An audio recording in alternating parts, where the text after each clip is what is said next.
사라의 죽음을 통하여서 하나님께서는 우리에게 죽음에 대해서 다시 한번 점검하게 하셨습니다. 우리는 왜 죽느냐? 죄 때문에 죽는 거거든요. 그래서 하나님께서는 우리에게 그리스도를 통하여서 다시 참 생명을 회복하여 주시는 거죠. 그게 구원받은 것.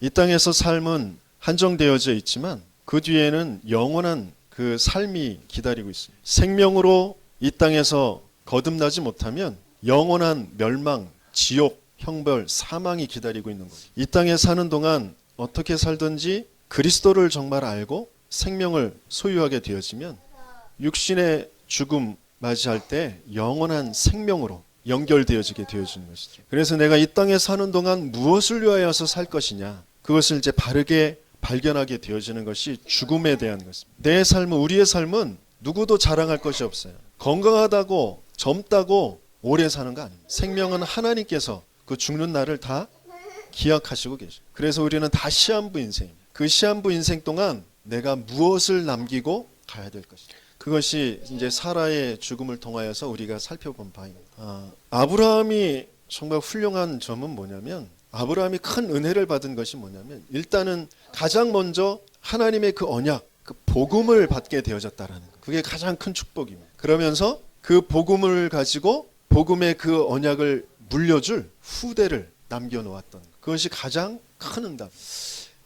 성경에 나오는 많은 사람들의 그 일생의 행적이 큰 업적, 건물을 크게 남겼다, 큰 명예를 남겼다, 권력 자리를 남겼다, 그런 것 기록해 놓지 않으죠. 믿음의 후대를 남겨놓은. 무드셀라가 969년을 살았는데 그 무드셀라가 남겨놓은 거, 노아를 남겨놓은 거. 그게 가장 큰 일 한 거예요. 왜냐하면 지금 인생의 모든 사람들은 사망 상태, 멸망 상태에 있기 때문에 그걸 우리가 바르게 알고 이제 우리의 삶을 통하여서 믿음의 후대를 이제 준비해야 돼요. 왜 믿음의 후대를 준비해야 되느냐? 그 이유를 우리는 분명히 압니다. 이 세상은 재앙 시대.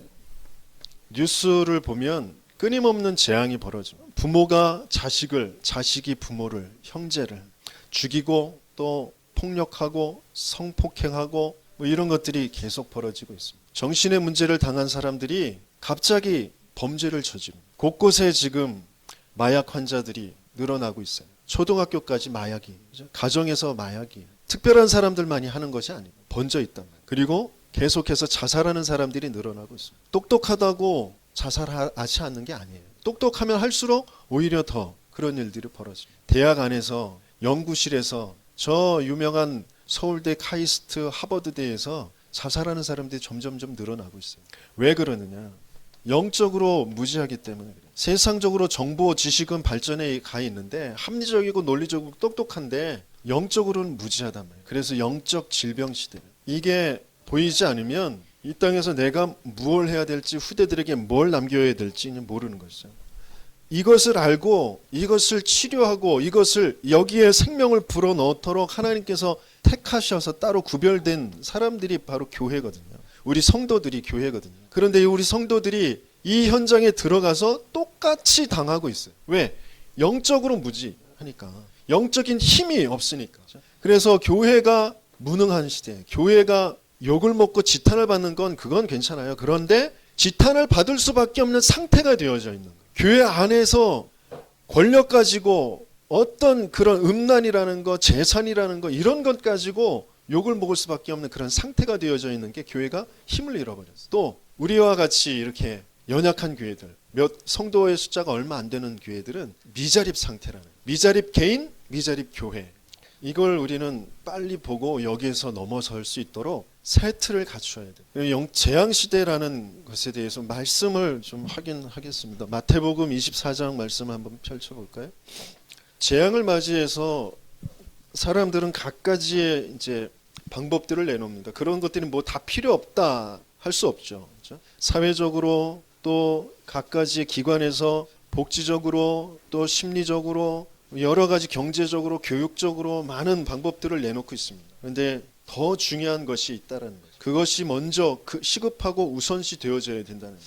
마태복음 24장 4절에서부터 14절까지 우리 빨리 한번 읽어보도록 하겠습니다. 예수께서 대답하여 이르시되 너희가 사람의 미혹을 받지 않도록 주의하라. 많은 사람이 내 이름으로 와서 이르되 나는 그리스도라 하여 많은 사람을 미혹하리라 그랬어요. 여기서 많은 사람을 미혹하는 그 그리스도라고 하는 게 직접적으로 내가 메시아 그리스도다라고 하는 사람이 우리에서 만도 31명이 넘어요. 자기가 재림 예수 그리스도라는 거예요. 그래서 인생의 문제를 해결할 수 있다는 거예요. 그런 사람들뿐만 아니라 내가 그리스도라고 하는 것은 인생의 문제를 이것으로 해결할 수 있다라고 하는 그 모든 것들이 그리스도라는 거예요. 그 그리스도라는 그 자리에 무엇이 앉아있냐. 나를 강화시킬 명상운동, 기운동 그런 것들이 앉아있어요. 종교운동이 앉아있단 말이에요. 나를 강화시키는 그 어떤 철학운동이 앉아있어요. 그것으로 인생의 문제를 해결할 수 있다는 거예요. 내 마음을 비우든지 내 마음을 더 강하게 하든지 내 마음에 내 안에 있는 그런 초능력을 끌어내든지 하는 그런 것으로 인생의 문제를 해결할 수 있다. 그게 그리스도다. 저 단학선언의 그 단월드 그것을 만든 이승원이라는 사람이 국학원이라는 것을 오래전부터 세웠어요. 그래서 우리나라의 뿌리 그 천부경이라는 것을 가지고 국학이라는 것을 가르칩니다. 그것 가지고 많은 문화들 뭐 고구려의 그런 옛날의 그런 문화들 그런 것들을 회복한다 뭐 이런 여러 가지 그런 역사와 엮어 가지고 많은 영향력을 끼치고 있어요. 그 사람도 하는 말이 마귀를 쫓아내고 재앙을 쫓아내고 하나님을 만날 수 있는 그 길을 열어주는 그런 것을 얘기합니다. 그리스도라고 얘기해요. 그런 것들이 곳곳에 펼쳐져 있어요. 지금 캠퍼스 안에 이루어지는 각가지의 그 모든 종교들 그리고 모든 이론들 이런 것들이 자신들이 그리스도라는 거예요. 그러면서 또 6절부터 이제 계속 있습니다. 난리와 난리 소문을 듣겠으나 너희는 삼가 두려워하지 말라. 이런 일이 있어야 하되 아직 끝은 아니니라. 민족이 민족을 나라가 나라를 대적하여 일어나겠고 곳곳에 기근과 지진이 있으리니 이 모든 것은 재난의 시작이니라. 그때 사람들이 너희를 환난에 넘겨주겠으며 너희를 죽이리니 너희가 내 이름 때문에 모든 민족에게 미움을 받으리라. 그때 많은 사람이 실족하게 되어 서로 잡아주고 서로 미워하겠으며 거짓 선지자가 많이 일어나 많은 사람을 미혹하겠으며 불법이 성함으로 많은 사람의 사랑이 식어지리라. 그러나 끝까지 견디는 자는 구원을 얻으리라. 이 천국 복음이 모든 민족에게 증언되기 위하여 온 세상에 전파되리니 그제야 끝이 오리라 그랬어요.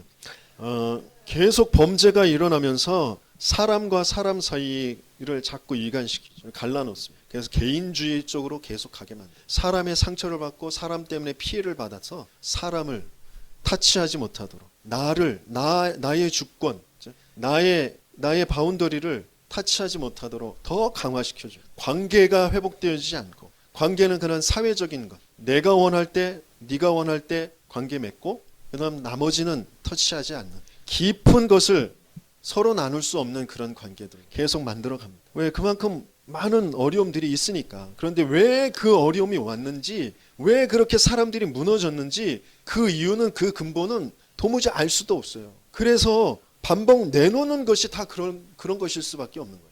나는 이미 사단의 거짓에 묶여버렸고 죄라는 것, 하나님을 알 수 없는 그 죄라는 그 저주 재앙 가운데 빠져 있기 때문에 나를 회복할 수 있는 건 하나님을 만나는 것, 하나님 안에서 나를 회복하는 것. 그래서 하나님께서 약속하신 것이 그리스도, 그 하나님 나라가 하나님이 그 하늘에서 우리에게 나라로 임하여 주시는 그게 그리스도잖아요. 그 예수님께서 하신 말씀이 그래요. 천국이 이미 너희 중에 와 있다. 나가 천국이야. 예수 자신이 천국이다라는 말씀하시는 거예요. 그 예수를 모실 때, 예수를 진짜 알 때 내가 천국에서의 삶을 살아가게 되어지는 거죠.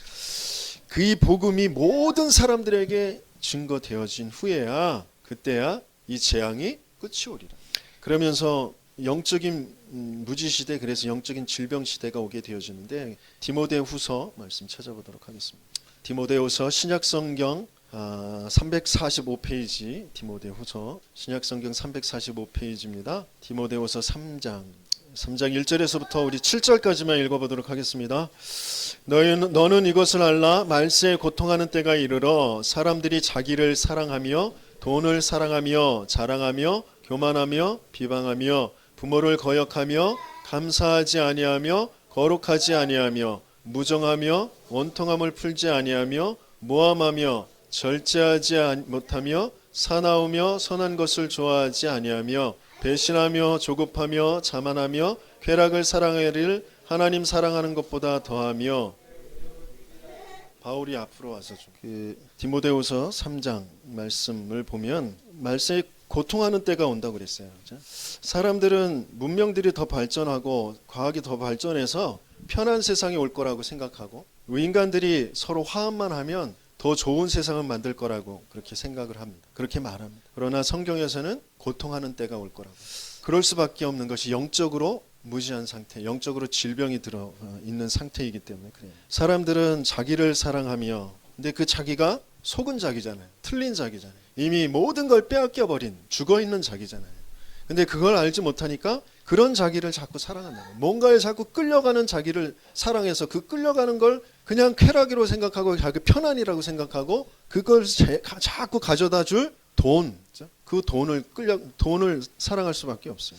그러면서 그 조금 있는 거, 그 되는 거, 그런 것을 자랑하며 교만하며 비방하며 그러면서 부모를 거역하며 감사하지 아니하며 거룩하지 아니하며 무정하며 원통함을 풀지 않고 감정을 자기의 분을 도무지 절제하지 못해요. 선한 것을 좋아하지 않으며 착한 것이 오히려 우습게 되어지는 거죠. 착하다는 것이 오히려 흉이 되어지는, 이쁘다라는 것, 이쁘지 않으면 착한 것, 뭐 이런 것으로 이렇게 되어 있잖아요. 누군가가 나를 착하다고 그랬다. 그게 불쾌하잖아요. 이쁘지 않으니까, 매력적이지 않으니까 착하다라고만 했다는, 뭐 그런 세상이 돼버렸어요. 아무튼 경건의 모양은 있으나 경건의 능력은 부인하니. 이 같은 자들에게서 네가 돌아서라. 그들 중에 남의 집에 가만히 들어가 어리석은 여자를 유인하는 자들이 있으니 그 여자는 죄를 중히 지고 여러 가지 욕심에 끌린 바 되어.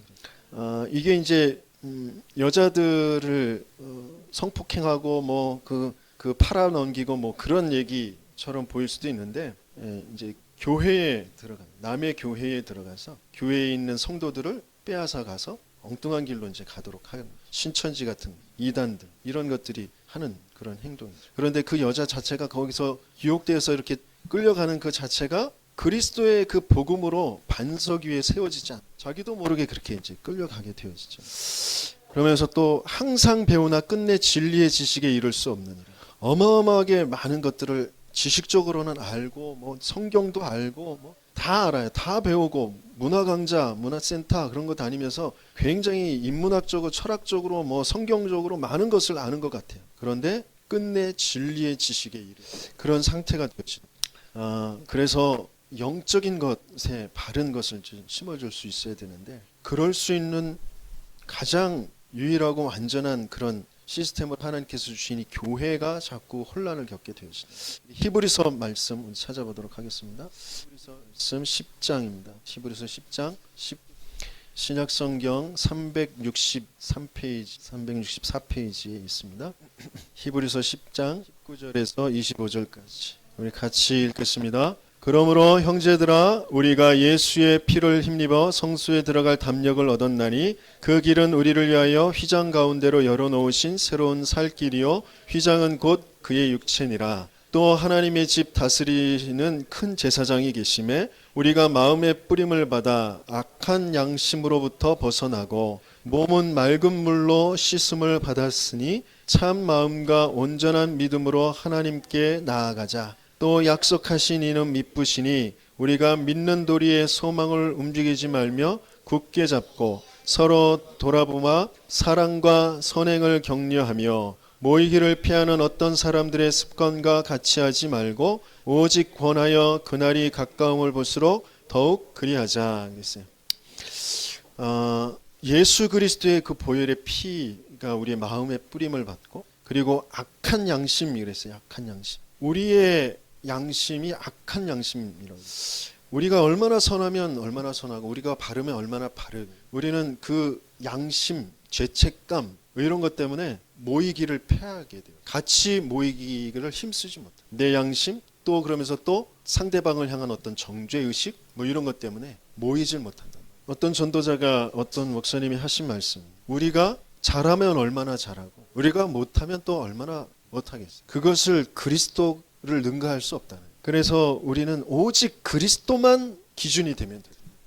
그래서 그 그리스도 우리가 예수의 피를 힘입어 성소에 들어갈 담력을 얻었나니 우리는 하나님의 나라 속으로 들어갈 수 있는 완전하고 영원한 것은 그리스도의 피밖에 없어요. 그렇기 때문에 우리는 교회의 축복 속으로 들어가면 모든 것들은 회복되어지게 되어 있습니다. 그 안에서. 거기에서 사람, 이 사람 저 사람, 내 형편 뭐 이것저것 생각하면서 모이기를 자꾸 피한단 말이에요. 예배 속으로 들어가기를 자꾸 피한단 말이에요.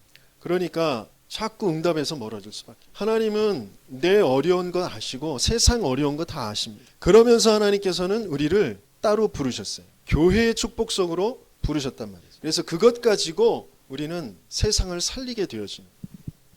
그래서 우리의 어떤 능력 가지고 세상을 살리는 것이 아니에요. 내가 가지고 있는 돈이나 내가 가지고 있는 지식이나 내 능력 가지고 세상을 살리는 것이 아니에요. 요한일서 5장 말씀을 찾아보겠습니다. 거기 기록되어 있나요? 요한일서 5장 4절에서 5절 우리 같이 읽어보겠습니다. 주보에 있는 것대로 한번 읽어보겠습니다. 무릇 하나님께로부터 난 자마다 세상을 이기느니라. 세상을 이기는 승리는 이것이니 우리의 믿음이니라. 예수께서 하나님의 아들이심을 믿는 자가 아니면 세상을 이기는 자가 누구냐? 뭐가 세상을 이긴다고요? 우리의 믿음. 근데 우리의 믿음은 어떤 믿음이라고요? 예수께서 하나님의 아들 그리스도이신 것을 믿는 믿음. 주는 그리스도시요 살아계신 하나님의 아들이십니다 라는 그 믿음 위에 예수님께서 그 반석 위에 내가 내 교회를 세울 것이다 라고 하죠. 그래서 우리는 바른 믿음을 가지고 있습니다. 나를 믿는 믿음이 아니라 내가 뭘 잘해야 돼, 내가 열심히 해야 돼, 내가 똑똑해야 돼, 내가 많은 것을 이루어야 돼, 그것이 아니라 예수를 믿는, 예수가 하나님의 아들 그리스도이신 것을 믿는 그 믿음이 아니면 우리는 세상을 이길 수가 없어요. 나를 이길 수가 없어요. 사탄 마귀를 이길 수가 없어요. 아브라함은 이 믿음을 가지고 믿음의 후대들을 키우게 됩니다. 가장 먼저는 가병 318명을 키우게 되어졌죠. 자기가 데리고 나온 그 불신앙, 그 롯을 떠나보내고 난 다음에 하나님께서는 가병 318명을 키우게 하십니다. 그 속에서 오늘 본문에서 나온 아브라함의 종이 엘리에셀이 늙은 종 그랬어요. 오랜 세월 동안 아브라함과 함께 있으면서 함께 늙어간 종, 함께 하나님의 그 응답을 확인한 종이 되어졌죠. 다시 24장으로 돌아옵니다. 1절에 보면 아브라함이 나이가 많아 늙었고 여호와께서 그에게 범사의 복을 주셨더라. 그 범사에 주신 복을 같이 본 그런 아브라함의 소유 속에 있는 소유를 맡은 그런 늙은 종 엘리에셀이 2절과 3절에 2절에서부터 4절까지 보면 엘리에셀에게 이제 그 하늘의 하나님 땅의 하나님이신 여호와를 가리켜 맹세하는다. 그러면서 내 아들을 위하여 가나안 족속 중에서 그 아내를 택하지 말고 내 고향 내 족속의 극을 하서 내 아들을 위하여 아내를 택해라. 그럽니다. 그 하나님이 주신 그 언약 속에서의 미션을 엘리에셀에게 주죠. 그 언약 속에 있는 그 미션을 줍니다. 너는 내 아들을 위하여서 아내를 택해라. 물론 이것은 이제 신학적으로 뭐 맞지 않을 수도 있지만 제가 이 장면을 이렇게 말씀을 묵상하면서 떠오른 것이 뭐냐면 하나님이 이제 아들의 모습으로 이 땅에 이제 오시는 예수를 보내시면서 신부를 맞이하러 보내시는 그런 장면이 이제 연상이 되는 거예요. 그 속에서 왜 가나안 족속에서 아내를 택하지 말고 내 땅, 내 고향에 있는 내 족속에게서 택해라라고 하셨을까? 이미 하나님의 예정 속에 하나님의 구원의 계획 속에 이미 하나님의 품으로 하나님이 낳은 그 예정되어 있는 교회 신부가 있다라는 그게 이 본문을 좀 묵상하면서 연상이 되어졌어요. 굳이 그 땅 고향 땅에서 나오게 하셨는데 왜 그 고향 땅으로 가서 아내를 택하라고 하셨을까? 단일 현통을 만들기 위해서 그건 영적으로 안 맞거든요. 하나님께서 왜 그러셨을까? 그런 부분을 제가 좀 질문하고 이렇게 말씀을 묵상하면서 이미 하나님께서 준비해 놓으신, 이미 예정해 놓으신 하나님의 품에서 나오실 그 교회, 구원받을 자들, 저희들이죠. 저와 여러분들. 그 아내들을 이미 준비해 놓으셨다. 그게 좀 믿어지는, 그래서 좀 감사가 되어지는 그런 장면이에요. 그러면서 5절에 보니까 이 종이 이르되 여자가 나를 따라 이 땅으로 오려고 하지 아니하거든 내가 주인의 아들을 주인이 나오신 땅으로 인도하여 돌아가리이까 그랬어요. 이제 좀 변수가 있을 것이라는 그런 예상을 하게 되어지잖아요. 거기에 대해서 이제 종이 질문을 하게 되어질 때 아브라함이 뭐라고 대답을 하냐면 아브라함이 그에게 이르되 내 아들을 그리로 데리고 돌아가지 아니하도록 하라. 하나님께서 이미 내 그 고향 땅에서 떠나게 하셨다. 그러면서 하나님께서 말씀을 하신 것이 이 땅을 내 씨에게 주리라고 하셨으니까 분명히 사자들을 보내셔서 그 아내를 만나게 하시고 준비하시고 만나게 하실 것이다. 아브라함은 영적인 세계에 대해서 믿음을 먼저 가지고 있어요. 하나님의 언약을 먼저 붙잡고 그 언약의 심부름할 언약을 반드시 이루실 하나님의 계획 속에서 하나님의 사자들이 움직인다라는 거 18장에서도 이미 경험을 했잖아요. 그렇죠? 그런 것들을 붙잡고 이 변수가 되어질 여러 가지 과정 속에서 오늘 문제들 그런 것들이 문제가 아니야. 하나님이 준비하셨을 거야. 그러면서 보냅니다. 그러면서 설사 거기에서 만나지 못하더라도 그 아들을 그쪽으로 데리고 가지 말고 너하고 나하고 맺은 이 맹세는 없는 것이야. 이 맹세가 중요한 게 아니라 이 미션이 중요한 게 아니라 지금 너하고 나하고 바라는 그 일이 되는 게 중요한 게 아니라 내 아들을 거기에서 지금 내가 갔을 때 내가 데리고 오는 게 중요한 게 아니라 더 중요한 건 하나님의 약속이에요. 하나님이 약속하셨기 때문에 우리는 그 약속을 기다리고 있으면 돼요. 하나님이 순종하게 인도하실 거고 요번에 응답받지 못하더라도 하나님 반드시 역사하실 거야. 그걸 아브라함이 말을 하고 있는 거죠. 그래서 그 약속을 붙잡은 이 엘리에셀은 중요한 것들을 이제 이미 아브라함과 함께 살아가면서 많은 것들을 이제 확인했단 말이에요. 그러고 나니까 올바른 이제 기도 제목을 붙잡고 하나님 앞에서 기도하게 되었죠. 12절에서 14절까지 하나님께서 내 주인 아브라함에게 은혜를 베푸시옵소서. 그 기도를 하게 되었죠. 뭔가 보여지는 그런 응답보다도 더 중요한 근본적인 것에 대한 그런 믿음을 가지고 그리고 그것을 붙잡고 있는 그런 영적인 상태. 엘리에셀은 그 아브라함을 통하여서 근본적인 그런 언약 그것을 붙잡게 되어졌고 그것을 붙잡고 있는 그런 영적인 상태를 이제 확인하게 되어졌죠. 그러니까 거기에서 올바른 기도가 되어지는 거예요.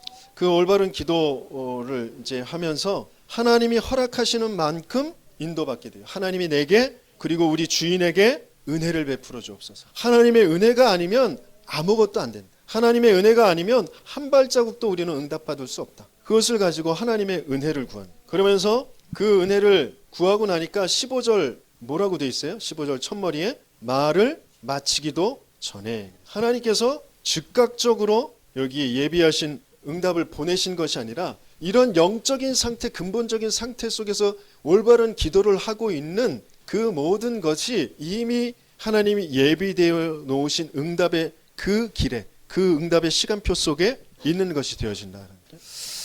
그러면서 21절에 보면 21절에 그 사람이 이제 그 소녀가 나와 가지고 물을 그 기도한 대로 물을 주고 또 낙타에게도 낙타가 물을 어마어마하게 먹거든요. 사람보다 몇 배를 먹거든요. 그런데 한 마리도 아니고 몇 마리예요? 10마리, 10마리. 그 10마리의 낙타에게도 내가 물을 주리까? 라고 해서 계속 물을 길러주고 있어요. 그걸 21절에 보니까 그 사람이 그를 묵묵히 주목하여 여호와께서 과연 평탄한 길을 주신 여부를 알고자 하더니 내가 응답받았다. 내가 기도한 대로 뭔가 됐다. 그것에 막 좋아가지고 막 흥분해 있는 것이 아니라 묵묵히 하나님께서 이 응답을 순적하게 주신 그 여부 그리고 거기에 대한 또 어떤 더 큰 계획이 있을까? 그런 부분들을 계속 기도 속에서 인도를 받고 있다는 그런 믿음의 제자를 엘리에셀은 아브라함의 믿음의 제자, 믿음의 후대가 됩니다.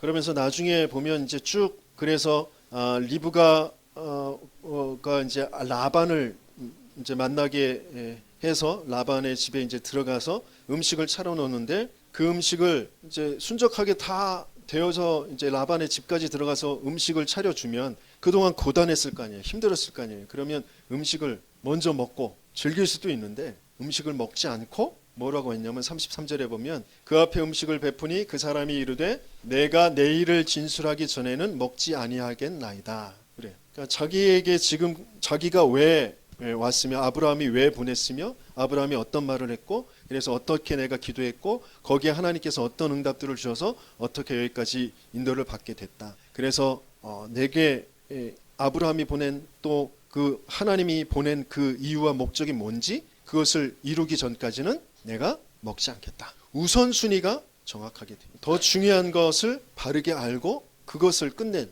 그런 자세가 되어져 있는 사람이다. 그러면서 34절에서 49절까지 계속해서 이제 자신이 받은 미션 그리고 모든 가정 속에 하나님이 인도하시고 응답하신 것을 간증하고 계속 하나님께 영광을 돌려 하나님께 찬송을 합니다. 이 먹는 그 자리가 그냥 음식 먹는 그런 잔치 자리가 아니라 하나님께 예배 드리는 자리가 돼요. 하나님께 영광 돌리는 자리가 돼요. 함께 그 하나님의 그 축복 속에 응답받는 그런 자리로 만들어버려요. 그러면서 이제 요 창세기 24장에는 전체 대부분의 이야기는 이제 엘리에셀을 통하여서 응답받은 그런 얘기. 어떻게 기도했고 어떻게 미션을 붙잡고 어떻게 그 과정 속에 하나님께서 역사하셨고 그것 가지고 오직 하나님께만 영광 돌리는 그런 중심 속에 있었던 엘리에셀의 이야기. 그러면서 아브라함의 아들 믿음의 후대를 자기의 아들을 믿음의 후대로 키우는 뭐 훌륭한 인물로 뭐 세상이 알아주는 인물로 키우는 것 그것도 중요하지만 더 중요한 건 그럼에도 불구하고 멸망당할 수밖에 없는 재앙당할 수밖에 없고 사단의 종로도 할 수밖에 없고 그런 세상을 살릴 수 있는 믿음의 후대로 키우는 예수가 그리스도 대신 믿는 그 믿음을 가질 수 있도록 키우는 그게 아브라함이 받은 큰 응답. 이삭을 기도하여서 응답으로 낳게 되어져. 이 이름 자체가 이제 그 과정 속에 있는 이름.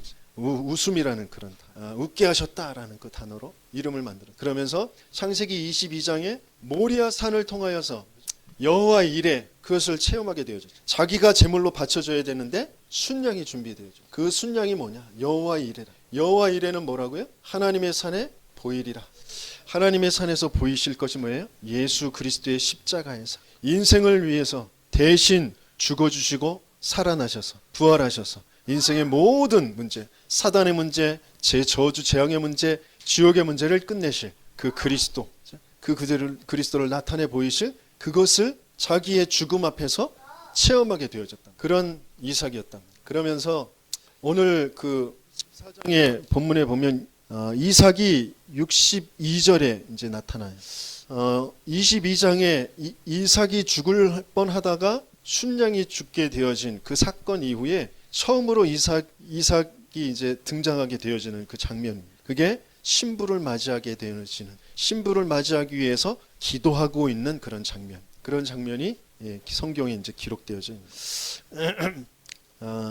아까도 제가 이렇게 묵상하면서 발견했던 것처럼 연상되어졌던 것처럼 하나님께서 왜 성경에 이런 이삭을 등장시키실까? 신부를 맞이하면서 기도하고 있는 장면. 그 장면을 떠올리면서 겟세마네 동산에서 예수께서 기도하시던 그 장면. 그런 장면이 연상돼요. 교회를 이제 맞이하기 위해서 십자가에서 죽으심으로 이제 교회의 시대를 여는 그런 예수님. 그런 것들이 이제 연상되어지거든요. 이삭이 63절에 보면 이삭이 저물 때에 나가 묵상하다가 해가 저물 때 이제 새로운 이제 다음 날을 이제 시작하는 그때 이스라엘은 해가 저물 때 새로운 날이 시작이고 그때 이제 나가서 묵상하더라. 기도하고 있는 그런 장면. 기도하는 그런 모습. 그리고 신부를 맞이하게 되어져. 믿음의 후대 이제 사라가 죽고 난 다음에 그 죽음 뒤에 그 매장지를 이제 그 땅에서 후대를 계속해서 낳게 되어질 그 이삭이 신부를 맞이하게 되어지는 그런 장면. 그것들을 이제 설명을 하시고 계십니다. 그래서 우리가 아브라함과 같이 그러면 이런 믿음의 제자, 믿음의 후대를 어떻게 키울 수 있을까? 세상에는 후대들을 키우기 위한 여러 가지의 많은 방법들이 있습니다. 그런 것들을 이제 참고해야죠. 그렇죠? 많은 좋은 교육 프로그램들이 있고요. 자존감 높이는 거, 뭐 감각을 익히는 거, 뭐 창의적인 그런 창의성을 높여주는 거 많은 것들이 있습니다. 근데 그것에 더 중요한 거, 시급한 거, 가장 밑바탕이 되어져야 될 것이 뭐냐? 하나님이 함께 하시는 그 비밀을 알려줘요. 하나님이 함께 하시는 것, 하나님이 동행하시는 것, 하나님이 완벽히 책임지시는 것. 그것을 알 수 있도록 말씀을 알게 하는 거죠. 그러면서 말씀 따라 성취되어지는 하나님이 성취하시는 그 증거를 보여주는 것. 그게 아브라함이 이 엘리에셀을 그리고 이삭을 키운 방법입니다. 말씀 따라서 이 아브라함이 본토 친척 아비집을 떠납니다. 물론 그 과정 속에서 완전하게 믿지 못하고 또 불신앙한 그런 씨앗들은 있어요. 근데 그것들을 하나하나 하나님께서는 제거해 가시죠.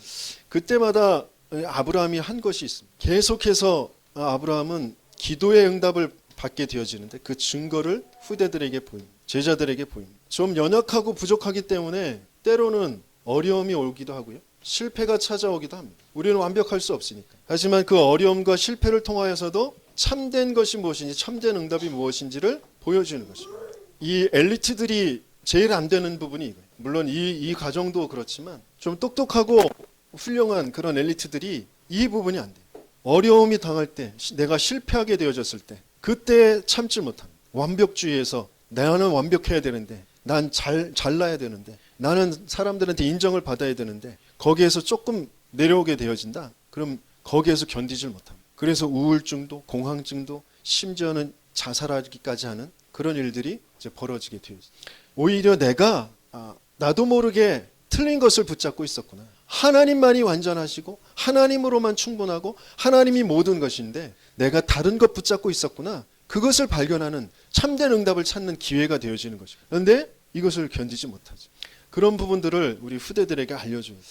아브라함이 많은 연약함도 있었고 불신앙도 있었지만 창세기 12장에서 하나님이 말씀을 주셔서 그 말씀 붙잡고 나오자마자 한 것이 뭐냐면 창세기 12장 6절에 보면 그 상수리 나무 그 밑에서 제단을 쌓았다 그래요. 그 창세기 12장 6절에 하나님께서 그 명령을 따라서 네 시로 모든 족속이 복을 받게 되어질 것이다. 그 언약을 받고 나와서 이 가나안 땅으로 들어와서 가나안 땅에 들어오자마자 하나님께서 이 땅을 네 씨에게 줄 것이다 라고 말씀을 주죠. 그러면 그때 그곳에서 제단을 쌓습니다. 하나님 앞에 예배를 드립니다. 그래서 계속 하나님 앞에 옮겨 다니면서 계속 하나님 앞에 제단을 쌓고 여호와의 이름을 부르고 예배를 자꾸 드립니다. 롯과 헤어진 창세기 13장 18절에서도 롯과 헤어진 후에 그 불신앙을 없애버린 후에 또다시 마물의 상수리 나무 밑에서 하나님 앞에 예배를 제단을 쌓고 14장에 가병들 데리고 소돔 연합군을 도와줘서 롯을 구치려 낸 다음에 또다시 하나님 앞에 찬송을 드립니다. 이 모든 일이 하나님께서 주신 응답이다. 그러면서 멜기세덱 앞에 11조를 바치죠. 또 15장에 계속되어지는 그 예배 속에서 짐승들을 쪼개는 그 언약의 그 비를 또 구체화시키는 것을 발견하게 돼요. 그리고 17장에는 할례라는 것을 통해서 다 예배, 제단 앞에 드리는 그 예배 속에서 인도받게 되어졌다. 또 18장에는 사람의 모습으로 오신 그 천사, 그 하나님 그 맞이하면서 그 안에서 또 하나님 그 천사가 알려준 곧 임하게 되어진 소돔과 고모라의 그 재앙, 그것을 가지고 하나님 앞에 기도하면서 재앙 속에서 롯을 가족을 구출에게 내게 되어지죠. 또 20장에 자기가 버린 그 선지자의 그 정체성을 아비멜렉의 입술을 통하여서 하나님께서 또 발견하게 하시면서 아비멜렉에게 임하였던 그 재앙을 끝내는 그 기도의 축복을 확인하게 되어지죠. 계속 예배 속에서 하나님이 주시는 그 기도의 응답, 그 증거를 가지고 말씀이 계속 성취되어지는 그 걸음을 가게 되어져. 내 불신앙 넘어선 그 하나님의 말씀의 성취 속으로, 내 능력, 내 수준 넘어선 그 하나님의 역사 속으로 들어가게 되어지는 것. 그것이 다 어디에서부터 오는 것이냐? 예배 속에서. 하나님께서 저와 여러분들에게 믿음의 후대를 키우는데 무엇을 가지고 믿음의 후대를 키울 것이냐? 오늘 읽었던 말씀들 속에서 계속 하나님의 이 천국 복음을, 그렇죠? 그러면서 디모데후서에서는 그러나 너희는 배우고 확신한 일에 거하라. 너는 내가 누구에서 배운 것을 알며 또 어려서부터 성경을 알았나니 성경은 능히 너로 하여금 그리스도 예수 안에 있는 믿음으로 말미암아 구원에 이르는 지혜가 있게 하느니라. 디모데후서 3장 14절에서 15절을 말씀.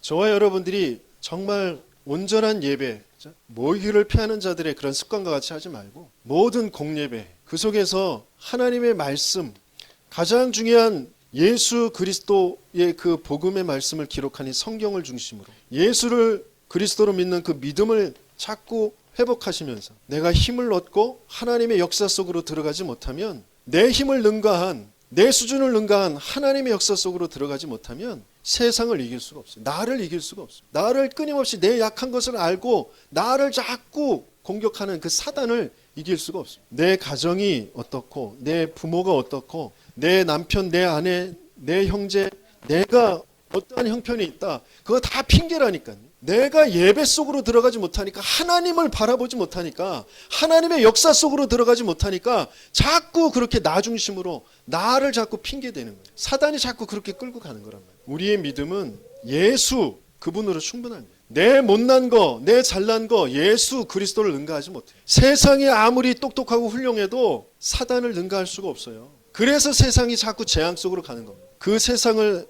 도와주고 살려줄 수 있는 것은 예수를 아는 교회밖에 없어요. 내 주위에 사는 사람들이 왜 힘들고 어렵냐? 내가 교회의 축복을 누리지 못했기 때문에. 내가 교회의 축복을 회복하면 내 주위의 사람들을 돕고 살려줄 수 있게 돼요. 내 주위의 사람들이 왜 나를 괴롭히고 나를 힘들게 하느냐? 내가 교회의 축복을 회복하지 못했기 때문에. 이스라엘을 주위에 있는 애굽이, 블레셋이, 아수르가, 아람이, 바벨론이, 로마가 계속 이스라엘의 교회의 축복을 회복하지 못했기 때문에, 임마누엘의 비밀과 전도 선교에 대한 그 비밀을 놓치고 살기 때문에, 나 어떻게 하면 잘 살까? 이스라엘 나라를 어떻게 하면 회복할까? 그것만 바라보고 있으니까. 그래서 우리는 예배 축복 속으로 나와요. 교회의 축복을 회복하면서 재앙을 막고 영적 질병 시대를 막으며 믿음의 후대를 키우는 여러분들 되시길 예수님으로 축원합니다.